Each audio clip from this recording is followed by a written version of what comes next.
Hello दोस्तों, तो कैसे हैं आप लोग। आशा करता हूं कि आप सभी अच्छे होंगे। तो चलिए स्वागत करता हूं आप सभी का हमारे इस चैनल गुरुकुलम पिलर पे।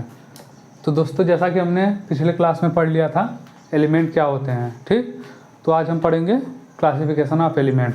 तो जैसा पिछली क्लास में हमने पढ़ा था कि एलिमेंट का हमने फिजिकल प्रॉपर्टी पढ़ा था कि ये कितने प्रकार के होते हैं। जैसे कि सॉलिड देखा था, सॉलिड एलिमेंट, और लिक्विड देखा था, और देखा था हमने गैसियस फॉर्म में कौन कौन से होते हैं। सॉलिड में जैसे देखा था कि मेजॉरिटी ऑफ एलिमेंट जो हैं वो सॉलिड पाए जाते हैं। पहले देख लेते हैं कि एलिमेंट कितने होते हैं। तो हमारे 118 एलिमेंट होते हैं, ठीक, जिसमें से 90 एलिमेंट आपके नेचर्स में पाए जाते थे, ठीक। 90 एलिमेंट आपके नेचर में पाए जाते थे, और जो 28 एलिमेंट थे इन्हें क्या किया था, जो साइंटिस्ट थे इन्होंने अलग अलग एलिमेंट से केमिकल रिएक्शन करा के सिंथेसाइज किया था, ठीक। लैब में सिंथेसाइज किया गया है 28 एलिमेंट, ठीक। तो यही अब इसमें से मेजॉरिटी ऑफ एलिमेंट जो हैं, ज़्यादा से ज़्यादा जो एलिमेंट है वो क्या थे, सॉलिड्स थे। जैसे कि आपका गोल्ड हो गया, सिल्वर, एल्यूमिनियम, हाँ, लिथियम, सोडियम, ये सब जितने हैं सब आपके सॉलिड में थे, और एक्स्ट्रा। फिर इसके बाद आपका लिक्विड में आपने देखा था कि सिर्फ 2 एलिमेंट थे। कौन कौन से, एक आपका मरकरी था और एक आपका क्या था, ब्रोमीन। ये 2 ऐसे एलिमेंट थे जो आपके लिक्विड स्टेट में पाए जाते थे, ठीक। और गैसियस स्टेट में आपने देखा था कि 11 एलिमेंट थे जो गैसियस स्टेट में पाए जाते हैं। जैसे कि हाइड्रोजन, ऑक्सीजन, नाइट्रोजन, हाँ, फ्लोरीन, क्लोरीन, ये सब जो भी एलिमेंट थे वो क्या थे, गैसियस स्टेट में पाए जाते थे। तो हमने देखा था क्या कि एलिमेंट के जो ये 3 स्टेट में पाए जाते हैं। लेकिन आज हम इस टॉपिक में क्या पढ़ेंगे इस क्लास में, classification of element on the basis of their chemical and physical property. दोनों, मतलब उसका केमिकल प्रॉपर्टी क्या है, फिजिकल प्रॉपर्टी के आधार पे हम क्या पढ़ेंगे, एलिमेंट का क्लासिफिकेशन। आपका 118 एलिमेंट है, तो इसमें इसका हम क्या पढ़ेंगे,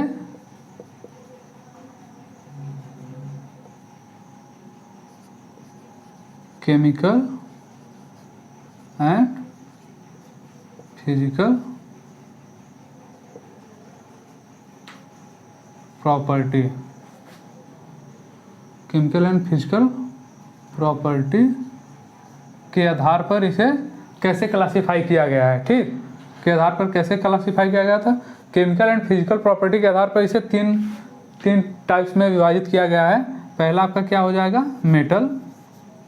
दूसरा आपका क्या हो जाएगा, नॉन मेटल। एंड तीसरा आपका हो जाएगा क्या, मेटेलॉइड, ठीक। मेटल मतलब आपका क्या हो जाएगा, धातु। और नॉन मेटल क्या हो जाएगा, अधातु। और मेटेलॉइड मतलब क्या हो जाता है आपका, उपधातु, ठीक।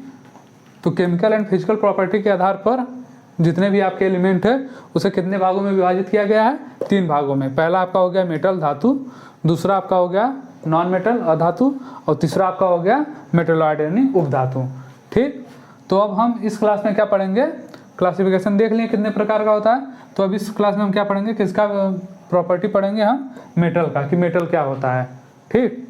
फिजिकल प्रॉपर्टी ऑफ मेटल, ठीक। हमने पढ़ लिया कि क्या क्या मतलब केमिकल एंड फिजिकल प्रॉपर्टी के आधार पर कितने प्रकार में बांटा गया है मेटल को, metal, non metal and metalloid.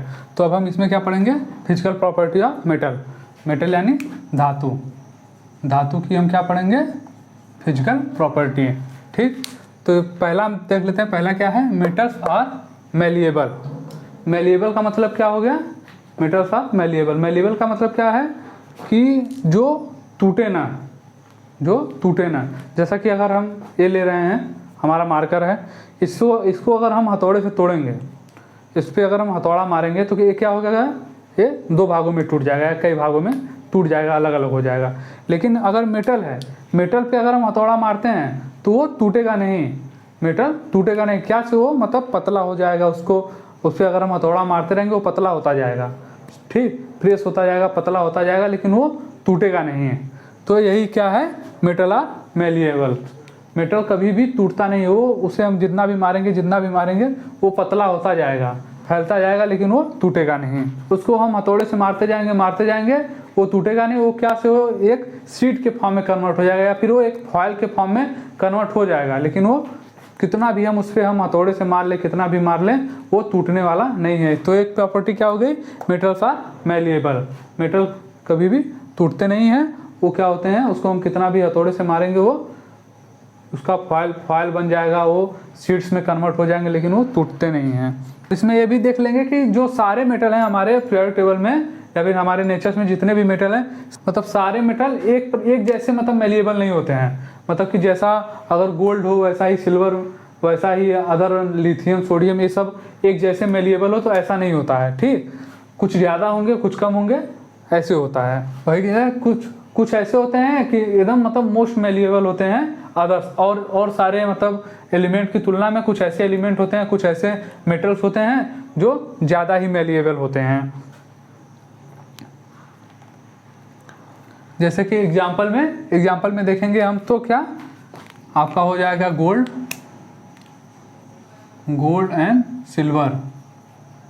ये क्या होते हैं, मोस्ट मैलिएबल होते हैं, हाईली मैलिएबल होते हैं ये गोल्ड एंड सिल्वर। ठीक, समझ में आ रहा है। जो आपके गोल्ड और सिल्वर होंगे ये क्या होते हैं, हाईली मैलिएबल होते हैं, ये हाईली होते हैं। लेकिन आप जैसे देखेंगे कॉपर, एल्यूमिनियम, आयरन, ये सब भी मतलब आल्सो मतलब ये सब कॉपर, एल्यूमिनियम और आयरन, ये सब भी आपके मतलब हाईली मैलिएबल होते हैं, हाईली मैलिएबल मेटल होते हैं। और जो हम इससे, जैसे हम गोल्ड को हम हथौड़े से मारते जाएंगे तो क्या होगा, एक फॉयल में कन्वर्ट हो जाएगा। वैसे सिल्वर है, सिल्वर को हम हथौड़े से मारते जाएंगे वो टूटेगा नहीं क्योंकि मैलिएबल है, तो टूटेगा नहीं, तो क्या होगा, एक फॉयल में कन्वर्ट हो जाएगा, एक शीट्स में कन्वर्ट हो जाएगा। वैसे एल्यूमिनियम है, एल्यूमिनियम पे भी हम कितने भी हथौड़े मारते रहेंगे वो क्या होगा, आपका फॉयल में कन्वर्ट हो जाएगा, शीट्स में कन्वर्ट हो जाएगा, लेकिन टूटेगा नहीं क्योंकि ये मैलिएबल है। ठीक, मैलिएबल का मतलब समझ में आ गया। तो अब देखेंगे कि जो ये फॉयल होते हैं, इनसे जो फॉयल बनते हैं उसके कई प्रकार के एप्लीकेशन होते हैं। ठीक, उसके कई प्रकार के आपके एप्लीकेशन होते हैं, उसे हम कई तरह से यूज कर सकते हैं। जैसे कि आपका सिल्वर का फॉयल अगर हो गया, तो सिल्वर के फॉयल को हम कैसे यूज करते हैं, हमारे स्वीट्स जो मिठाई बनती हैं, आप देखते होंगे किसी शॉप पे जाएंगे खरीदेंगे अगर मिठाई, तो उस पर क्या देखते हैं कि सिल्वर के फॉयल से उसे सजाया जाता है। ठीक, तो सिल्वर का फॉयल किस काम आ जाता है, आपका स्वीट्स को सजाने में। ऐसे एल्यूमिनियम को देखेंगे तो एल्यूमिनियम कहाँ यूज होता है, जैसे आप घर पे रहते हैं तो घर पे क्या होता है कि अगर कोई भी सामान, कोई भी खाने की चीज़ हमें अगर रखनी होती है तो उसे क्या करते हैं, हम एल्यूमिनियम के फॉयल में हमें उसे मोड़ के रख देते हैं, क्योंकि उससे वह मतलब ताज़ा बना रहता है। ठीक, इतना समझ में आ गया कि इसका जो भी हम फॉयल रहता है वो किसी न किसी, उसका बहुत सारे एप्लीकेशन होते हैं, कई जगह उसे हम यूज कर सकते हैं। ठीक, पहला तो समझ में आ गया आपको सबको, मेटल्स आर मैलिएबल। मैलिएबल का मतलब कि हम हथौड़ा कितना भी मार लें, लेकिन मेटल्स जो होते हैं वो टूटेंगे नहीं, वो कभी नहीं टूटेंगे। वो उस मतलब प्रेस होते जाएंगे, उसका फॉयल बन जाएगा, शीट्स बन जाएगा, लेकिन वो कभी टूटेंगे नहीं। तो पहला समझ में आ गया। ठीक, अब दूसरे पे आते हैं, मेटल्स आर डक्टाइल। डक्टाइल का मतलब क्या समझेंगे कि जैसे हम पिछले में समझे कि मेटल आर मैलिएबल, इसको हम कितना भी पीट दें वो टूटेगा नहीं। ऐसे हम डक्टाइल्स का मतलब समझेंगे कि मेटल्स जो होते हैं उसे हम कितना भी खींच लें, कितना भी खींचते जाए वो बढ़ता जाएगा, वो टूटता नहीं है जल्दी। ठीक, इसकी स्ट्रेचिंग पावर ज़्यादा होती है, इसे हम खींचते जाएंगे, ये टूटता नहीं है, जितना खींचेंगे खींचता जाएगा। इसको हम खींचते हम एक थिन वायर, एकदम पतली वायर में हम कन्वर्ट कर सकते हैं मेटल्स को। इसीलिए इसे इसका क्या होता है, मेटल्स आर डक्टाइल। ठीक, डक्टाइल का मतलब समझ में आ गया। कोई भी मेटल हो उसे हम खींच के कितना भी लंबा कर सकते हैं, उसे हम थिन वायर के रूप में कन्वर्ट कर सकते हैं। मेलिएबिलिटी की तरह ही जो मेटल्स होते हैं, जो सारे मेटल्स होते हैं, वो जैसे सारे मेटल्स हाईली मतलब एक तरह से मेलिएबल नहीं थे, उसी प्रकार इसमें भी सारे जो मेटल्स होंगे वो एक ही तरह डक्टाइल नहीं होंगे, कुछ ज़्यादा होंगे कुछ कम होंगे। तो ऐसे क्या होगा कि आपका डक्टाइल में, इसमें भी आपका क्या होगा, जो आपके गोल्ड एंड सिल्वर होते हैं, ये क्या होते हैं, गोल्ड एंड सिल्वर होते हैं क्या, मोस्ट डक्टाइल होते हैं। ठीक, गोल्ड एंड सिल्वर जो आपके होते हैं मोस्ट डक्टाइल होते हैं। इसे आप थिन वायर में इसे हम बहुत ज़्यादा खींच सकते हैं, बहुत ज़्यादा खींच के बहुत लंबा कर सकते हैं। जैसे अगर आपको गोल्ड दिया जाए, अगर आपका 1 ग्राम गोल्ड है तो तो आपको 1 ग्राम गोल्ड को आप 2 किलोमीटर लंबा तक तार बना सकते हैं खींचकर। ठीक, गोल्ड को आप एक ग्राम गोल्ड को आप 2 किलोमीटर तक लंबा वायर बना सकते हैं, थिन वायर। समझ में आ रहा है? तो ये अब इसी से जानिए कि ये कितना डक्टाइल होते हैं। इसी तरह आपके कॉपर एंड एल्यूमिनियम भी होते हैं। कॉपर एल्यूमिनियम भी होते हैं जो मोर डक्टाइल होते हैं, क्योंकि आपने देखा होगा वायर जो लगते हैं आपके इलेक्ट्रिसिटी में, वो किसके बने होते हैं? कॉपर एंड एल्यूमिनियम के।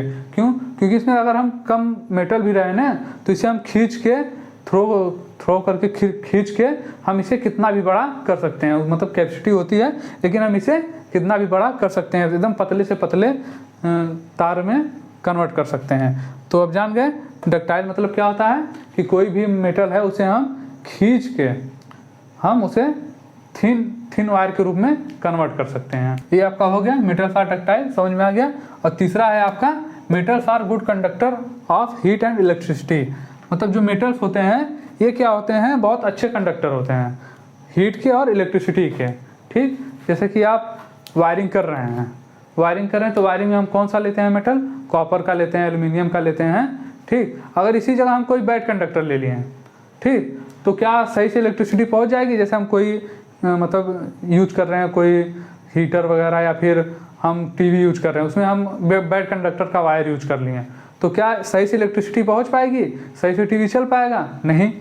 ठीक, तो इसमें क्या मेटल्स को लेते हैं, क्योंकि मेटल क्या होते हैं आपका हीट एंड इलेक्ट्रिसिटी के बहुत ही अच्छे कंडक्टर होते हैं। क्योंकि ये अच्छे कंडक्टर होते हैं क्योंकि इसकी जो थर्मल कंडक्टिविटी होती है, इसकी जो थर्मल कंडक्टिविटी होती है,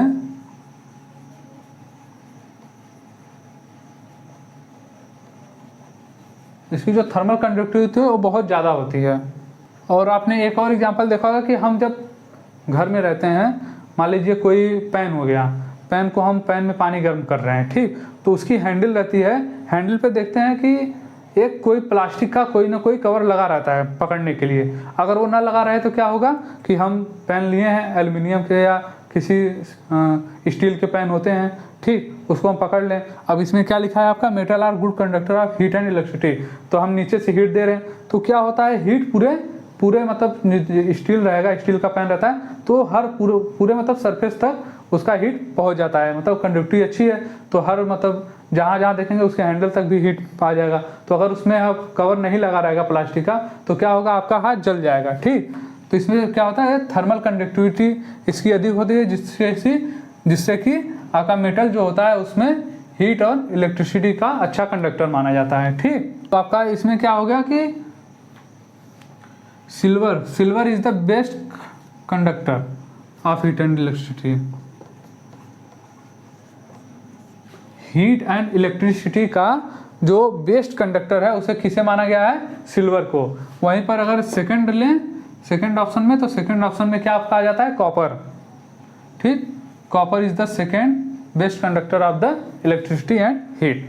ठीक, इसीलिए कॉपर के देखेंगे, कॉपर के वायर अधिक यूज किए जाते हैं क्योंकि ये सबसे अच्छा कंडक्टर माना गया है। Metal are also good conductor of electricity. मतलब आप देखे होंगे कि इलेक्ट्रिशियन कोई भी मतलब होता है तो उसमें मतलब कोई भी वायर हो मेटल्स के ही बने होते हैं, मेनली कॉपर एल्यूमिनियम को आपको देखने को मिलेगा। तो क्या पता चलता है कि metal are good conductor of heat and electricity. ये समझ में आ गया आपको? अब चौथे पे हम जाते हैं। चौथा क्या है? Metal are lustrous. ठीक, मेटल आर लस्ट्रस, इसका मतलब क्या समझेंगे? मेटल आर लस्ट्रस मतलब क्या होता है कि मेटल्स जो होते हैं इसमें एक शाइनिंग प्रॉपर्टी होती है। आप देखेंगे कि अगर फ्रेश रहेगा तो ये चमकता रहता है मेटल। जैसे कि सिल्वर देख लिए तो सिल्वर का वाइट कलर का चमकता है, गोल्ड देख लिए तो गोल्ड क्या आपका येलो कलर का चमकता रहता है। हाँ, उसी प्रकार आप देख लिए, आप कॉपर देख लेंगे तो कॉपर आपका रेडिश ब्राउन कलर में चमकता रहता है। ठीक, तो इससे क्या पता चलता है? मेटल्स जो होते हैं वो लस्ट्रस होते हैं, वो शाइनिंग होते हैं। और इसी शाइनिंग के प्रॉपर्टी को, मेटल्स की इसी शाइनिंग के प्रॉपर्टी को हम क्या कहते हैं? Metallic lustre. ठीक, इसी शाइनिंग के प्रॉपर्टी को हम क्या कहते हैं? Metallic lustre. ठीक, ये समझ में आ गया? मेटल्स आर लस्टर्स मतलब ये शाइनिंग, ये चमकते हैं। जैसा कि आपका सिल्वर हो गया वो वाइट कलर में देखिए चमकता रहता है, और आपका गोल्ड है वो येलो कलर में चमकता रहता है, कॉपर है आपका रेडिश ब्राउन कलर में चमकता रहता है। ठीक, ऐसा ही इसका एक एग्जांपल हम देख लेंगे क्या, कि जो शीशा होता है, हम लोग शीशा देखते हैं, हाँ, उसमें क्या होता है, उसके शीशा तो एक आप विंडो में लगाते हैं, ठीक, डोर में लगाते हैं, जो कि हम आर पार उसके देख सकते हैं। लेकिन एक जो हम शीशा अपने चेहरे देखने के लिए लेते हैं, तो उसमें क्या होता है कि शीशे के पीछे आपका सिल्वर का स्टेनिंग किया रहता है, सिल्वर से उसे हम पेंट किए रहते हैं, ठीक। तो उसी की वजह से सिल्वर का इतना ज़्यादा मतलब शाइनिंग प्रॉपर्टी रहती है कि वो किसी भी चीज़ को बहुत तेज़ी से लाइटों को रिफ्लेक्ट करती है, ठीक। तो आप समझ में आ गया, मेटल आर लस्ट्रस, ठीक। अब पांचवा देखेंगे हम, नेक्स्ट देखेंगे metals are generally hard. Metal जो होते हैं, जो धातु होते हैं, वो जनरली हार्ड होते हैं, मतलब वो कठोर होते हैं, जनरली वो कठोर होते हैं, हाँ, उससे आप कितना भी मारेंगे उससे कुछ असर नहीं होगा, टूटेगा नहीं, ठीक। लेकिन कुछ मेटल्स ऐसे हैं जो सॉफ्ट होते हैं, जैसे कि आपका सोडियम हो गया, ठीक। सोडियम क्या होता है, वो आप नाइफ से कट कर सकते हैं आराम से। लेकिन अदर मेटल्स हैं, सिल्वर, गोल्ड, हाँ, आयरन, कॉपर, ये सब क्या होगा, ये सबको नाइफ से काटेंगे नहीं कटेगा, ये हार्ड होते हैं, बहुत ज़्यादा हार्ड होते हैं, ठीक। समझ में आ गया ये, मेटल्स आर जनरली हार्ड। अब उसका नेक्स्ट देखेंगे हम, metals are high tensile strength. Tensile strength का मतलब क्या समझेंगे, टेंसाइल का मतलब हम क्या समझेंगे कि जो ये मेटल होते हैं ना, वो भारी से भारी वजन संभाल सकते हैं, भारी से भारी वेट संभाल सकते हैं बिना टूटे हुए।